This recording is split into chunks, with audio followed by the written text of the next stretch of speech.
April 1992. Russia is at the start of a spectacular, albeit uneven, economic recovery following the Soviet Union's demise in December 1991. Russia inherited a budget deficit that was conservatively estimated to be 20% of its GDP.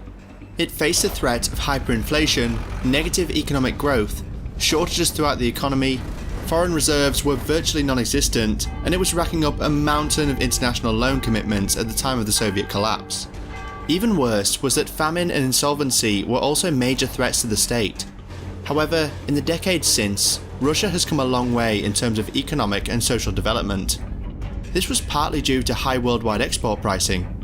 The country has also benefited from sound macroeconomic policies under the leadership of Elvira Nabiullina, the astute and surprisingly independent chairperson of Russia's central bank since 2013. Despite Vladimir Putin's proclivity to utilise public assets for his own gains, the government has paid off its debts, amassed sizable foreign reserves, and maintained a budget surplus by 23rd of February 2022, the day before Putin invaded Ukraine. Putin's hardening autocracy, notably following his return to the Kremlin in 2012, worked against rather than for social economic progress. Following the invasion of Crimea by Ukraine in 2014, and just before the worldwide pandemic began in 2020, real wages began to decrease, income disparity increased, and foreign investment fell to levels not seen since 2003. Nonetheless, Russians have never lived longer or better lives since communism's demise, even though they continue to lag behind most other post-communist countries. Russian GDP per capita peaked in 2019 at $29,967, a little less than twice that of China, and almost 4 times that of 1999, Russia's first year of clear post-communist economic growth. Much, but not all, of Russia's economic development could be ascribed to profits from oil and natural gas exports, but oil prices had long ago fallen from their early 2000 highs. Oil prices reached $64 per barrel in 2019, a little more than half their all-time high in 2012. Despite sanctions imposed by the US and European allies following the annexation of Crimea in 2014, Russia's economy maintained an annualized growth rate of 2.1% in the year preceding the COVID-19 pandemic.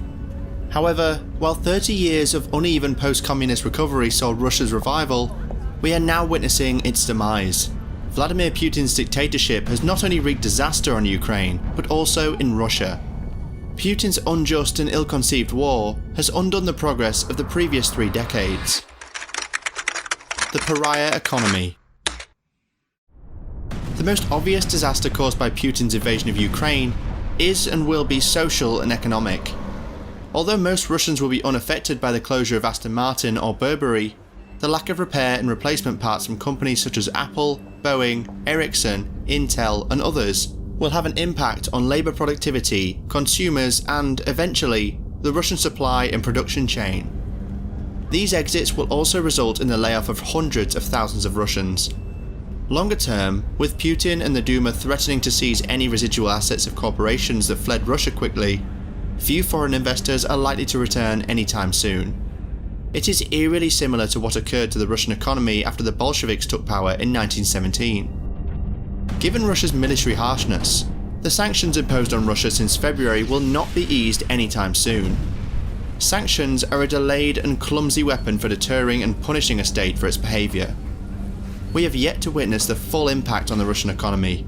Yes, some Russian billionaires are unable to access their boats and houses in London, Rome or Zurich, and for the time being, parents cannot send their children overseas to school, nor can they or their family members travel outside of Russia. While these are annoyances, the freezing of their assets in foreign banks is more painful. As long as the elite continue to support Putin and accept the fact that they will have to live in Russia for the rest of their lives, they will survive. However, the consequences of the sanctions imposed on the Russian economy as a whole will put an end to the 3-decade-long goal of Russian economic modernization. Foreign investment was previously minimal and will continue to be so. The Russian invasion of Ukraine threatens the fate of about $500 billion in accumulated foreign direct investment, as the sweeping sanctions threatened by the US, EU and UK risk shutting out Western corporations. According to the latest available data, foreign direct investment in Russia declined by $17.1 billion in June 2022, compared to a drop of $22.6 billion in the previous quarter. Europe will wean itself off its reliance on Russian oil first. Luckily, there are many alternative supplies of oil, and it's a product that is easily transported from abroad. Up next is its reliance on Russian natural gas. Although it will take 2 or 3 years to build liquefied natural gas terminals in Germany, once those terminals are finished, European customers will likely never need to buy natural gas from Russia again. Russia has shown to be an untrustworthy supplier under Putin's terrible leadership. In the short term, the change will be detrimental to Europeans as gas prices continue to climb. The spot price of WTI crude was below $80 per barrel before the January 7 news, then rose to $90 as the risk increased each week. Since the February 24th assault, crude oil has occasionally risen beyond $110 to $120 per barrel. Unsurprisingly, gasoline and diesel fuel prices have skyrocketed worldwide since the invasion. However, in the long run, the Russian economy and people would suffer the most, since Russia will be losing on its much-needed foreign currency demand due to sanctions which will severely impact the overall GDP of the country. These punitive measures intended to cut the Russian government off from the central bank's nearly $600 billion in reserves globally by prohibiting all transactions. They have also restricted Russian access to the US currency and certain Russian organizations' access to SWIFT, the primary messaging system used by banks to make transactions. These moves have a $400 billion impact on Russia's reserves in the West, effectively freezing them. The end result? Russia's financial system is under severe strain, as indicated by widespread panic as consumers and businesses make bank runs in fear that withdrawal limitations would be implemented soon. The European market has vanished, not just for the time being, but for all time, taking with it much needed revenue for the Russian budget. BP was one of the first significant divestments, announcing its plan to sell its nearly 20% share in Russian state-owned oil business Rosneft, incurring a $25 billion loss. Shell and Equinor, the Norwegian state energy corporation, have both announced departures from joint ventures in Russia. Putin only allowed economic modernization to a point and was slow to support economic diversification. While Russia sells military equipment and weapons overseas, as well as chemicals, coal, precious metals and civilian nuclear power plants, revenue from these industries is unlikely to be sufficient to compensate for what has been and what will be lost from oil and gas exports to Europe. Even if China boosts its imports of Russian oil and natural gas, it will not be able to replace Russia in the European market. And in the absence of a European alternative market, China will definitely force a hard bargain, leveraging its huge clout over Russia. One of Russia's key post-Soviet achievements has been its low debt to GDP ratio, accumulation of foreign reserves, and a powerful national wealth fund to smooth over the inevitable booms and busts caused by the price volatility of its carbon export profits. Russia had managed to keep inflation and unemployment rates low. But besides these excellent achievements, Putin has also blown up all of this in less than 60 days. The Central Bank of Russia and its long-serving chairwoman, Nabiullina, had worked for years to maintain solid macroeconomic and fiscal policy, and they had won. But at the outset of the Russian invasion, Nabiullina was said to have resigned since Putin's war was destroying everything she had done for the Russian economy. He, on the other hand, refused to accept her resignation, and she was recently reappointed for a third 5-year term to oversee the repeal of her previous initiatives. Even if the war stops tomorrow, the Russian economy is expected to contract by 11.2% by the end of 2022. This will be attributable not just to the progressively increasing impact of Western sanctions, but also to a brain drain from Russia, diminishing employment as foreign enterprises pack up and depart, rising living costs, and a consequent drop in spending. The exclusion of Russian banks from the SWIFT banking system will also hinder and complicate transactions. Computer chip supply shortages will impede Russian manufacturing processes, worsening COVID-related supply chain concerns. As a result, consumer prices are expected to jump from 9% in 2021 to as much as 22% in 2022. Russia had $630 billion in foreign reserves at the end of January 2022, ranking 4th in the world. However, Russia no longer has access to around half of that amount, since cash kept in international institutions are now sanctioned. Putin is transforming Russia into an autocracy, effectively returning it to the Soviet Union. Russia's fertility problem. When many countries are moving towards sustainable population growth policies, Fresh figures suggest that the Russian Federation has resumed its long-term demographic decline, a trend that is likely to deepen and have a devastating impact, not just on the country's self-image, but also on its prospects for economic recovery and fielding a sizable military. According to independent demographers, the Kremlin is currently looking for ways to limit or reverse this trend, but financial constraints, many of which stem from President Vladimir Putin's war in Ukraine and ideological blinders affecting much of the Russian leadership, are preventing Moscow from making real progress. Indeed, the problem has grown so large and is approaching so quickly that many commentators believe it will soon be worse than it was during the disastrous 1990s, and at least one analyst has predicted that the country will reach a perfect storm demographically by the end of this year or the beginning of next. As a result, Russia faces the very real possibility that this demographic problem may soon turn political.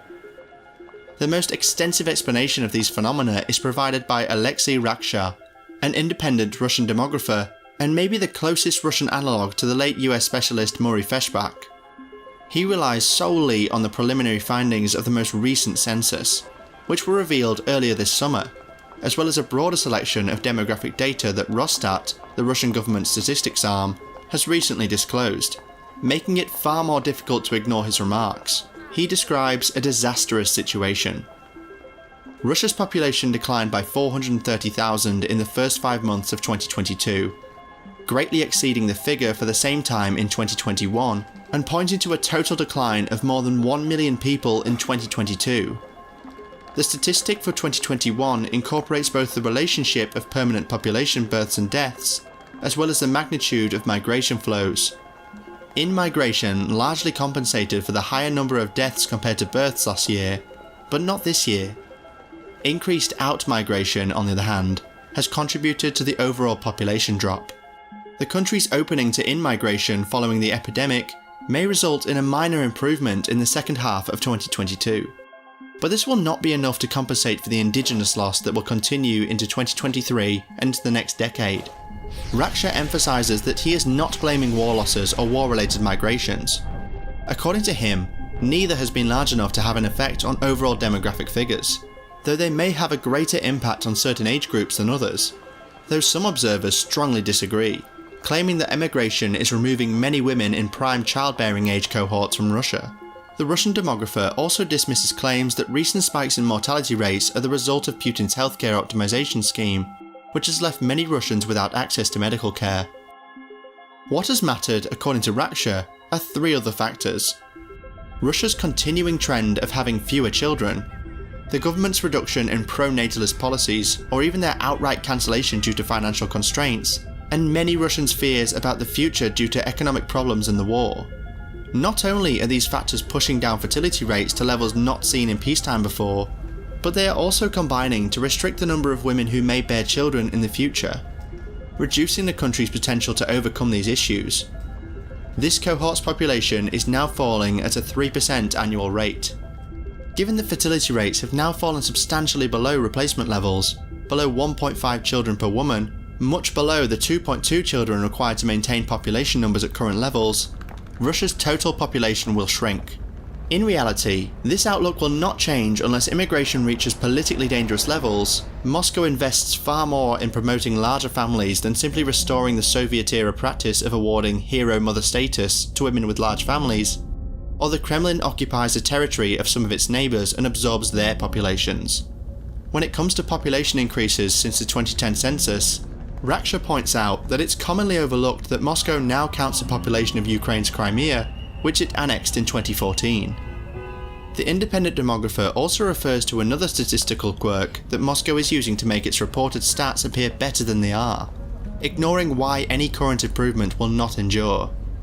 Mortality rates fell marginally in the first 5 months of 2022, although this almost definitely reflects the fact that many people who may have survived into 2022 without a pandemic perished from COVID-19 in 2021 or 2020.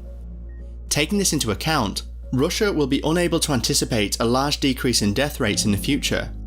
Instead, it may rise, particularly if healthcare cannot keep up with the challenges of an aging population and the potential development of new diseases. This, in turn, may reduce life expectancy because further gains in infant and child mortality which have the largest impact on death rates, appear improbable, given that those figures have become exceptionally low. Many Russians consider 3 other demographic changes as extremely dangerous. First, recent census figures show that non-Russian regions are the only ones that are naturally rising in population. All ethnic Russian areas are diminishing, indicating that the country is becoming less ethnically Russian. Second, in comparison to other nations, a disproportionate proportion of deaths in Russia occur among working-age males, harming the economy and birth rates. Third, and perhaps most importantly for Putin, the number of males of prime draft age is quickly declining.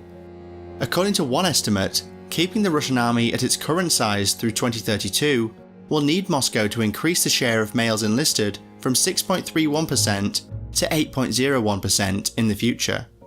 While this may limit military options, it will undoubtedly have an impact on the economy, which will be short of new workers unless migration increases dramatically. Many Russians consider this to be an unappealing alternative. Demography, as it's often wisely said, is destiny, but only in the long run. In Russia's situation, that term may be much shorter than anyone anticipated. If you want to see how Chinese citizens are destroying its economy too, click this video right here. Ура!